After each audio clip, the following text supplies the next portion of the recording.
পায়েস যদি খেতেই হয় তাহলে এইভাবে করে খাবেন, যেটা খেলে একদম মুখে স্বাদ লেগেই থাকবে। কাউকে খাওয়ালে সারা জীবন এই পায়েসের কথা মনে রাখবে। দেখা হলে বলবে আপনার পায়েসটা একদম মুখে লেগে থাকার মতো, এত বেশি মজার ছিল। আর সাথে রেসিপিটাও কিন্তু জানতে চাইবে যে এটা আসলে কিভাবে আপনি তৈরি করেছিলেন। এত বেশি মজার হয়েছিল এই পায়েসটা, আমি আপনাদের বলে বোঝাইতে পারবো না। তো পায়েস যদি খেতেই হয় এরকম রসমালাই পায়েস খায়েন, একদম মুখে দিলেই মিলিয়ে যাবে। সেজন্য আমি এখানে নিয়েছি আতপ চাল। আমি এখানে পরিমাণ মতো আতপ চাল নিয়েছি। তো নিয়ে ঠান্ডা পানি দিয়ে ভালোভাবে করে ধুয়ে নিতে হবে। তারপরে হচ্ছে ফুটন্ত গরম পানিতে আমি চালগুলা দিয়ে দিচ্ছি। দেওয়া হয়ে গেলে পরিমাণ মতো একটু লবণ দিয়ে দেব। দিয়ে একটুখানি নেড়ে চেড়ে দিচ্ছি। এখন হচ্ছে ঢাকনা দিয়ে ঢেকে দিতে হবে। আর চুলার আঁচটা কিন্তু লো হিটে রেখে দিয়েছিলাম। এইভাবে করে কিন্তু এটাকে সিদ্ধ করে নিতে হবে প্রথমে। তো ভালোভাবে যখন সিদ্ধ হয়ে যাবে ডাল ঘুটনি দিয়ে এভাবে করে একটু ঘটে নিতে হবে। তো এইভাবে করে যদি পায়েসটা রান্না করেন অনেক বেশি মজা হয়ে থাকে। আর বাসায় যদি বানান তাহলে বুঝতে পারবেন, এটা আমি আসলে মুখে বলে বোঝাতে পারবো না কতটা পরিমাণের মজার ছিল। তারপরে হচ্ছে একটা কড়াইতে আমি এখানে হাফ কাপ পরিমাণে চিনি দিয়েছি। চুলার আঁচটা লো হিটে রাখতে হবে। আর এইভাবে করে রেখে দিলেই দেখবেন যে সুন্দর মতো চিনিটা কিন্তু গলে যাচ্ছে। তো এখন হচ্ছে এটাকে আমরা ক্যারামেল বানিয়ে নিব, মানে হচ্ছে আমরা মালাইটা রেডি করে নিব। এই মালাই দিয়ে যদি আপনি এই পায়েসটা না বানান তাহলে দেখতে এতটা সুন্দর হবে না, খেতেও কিন্তু অতটা মজা হবে না। এখন হচ্ছে আমাদের ক্যারামেলটা পছন্দ অনুযায়ী কালার আসছে, তারপরে আমি গরুর দুধ অ্যাড করে দিব।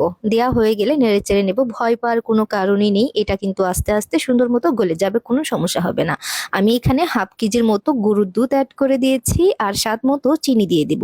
তো চিনিটা বাড়িয়ে কমিয়ে দিতে পারেন যে যেরকম খেতে পছন্দ করেন। দুইটা এলাচ দিয়ে দিলাম সুন্দর একটা ফ্লেভারের জন্য, আর একটা তেজপাতা দিয়েছি। এখন হচ্ছে এটাকে কিছুক্ষণ জাল করে নিয়েছি। তারপরে হচ্ছে এখানে আমি 2 টেবিল চামচের মতো গুঁড়া দুধ অ্যাড করে দিলাম। এতে করে মালাইটা আরো গাঢ় হবে, খেতে আরো বেশি মজা হবে। উপরে একদম সর উঠে থাকবে, মানে খেতে যে কি পরিমাণে মজার হবে এটা আপনারা দেখলে বুঝতে পারবেন। তারপরে হচ্ছে সিদ্ধ করে রাখা আমাদের পায়েসগুলো আমরা দিয়ে দিচ্ছি।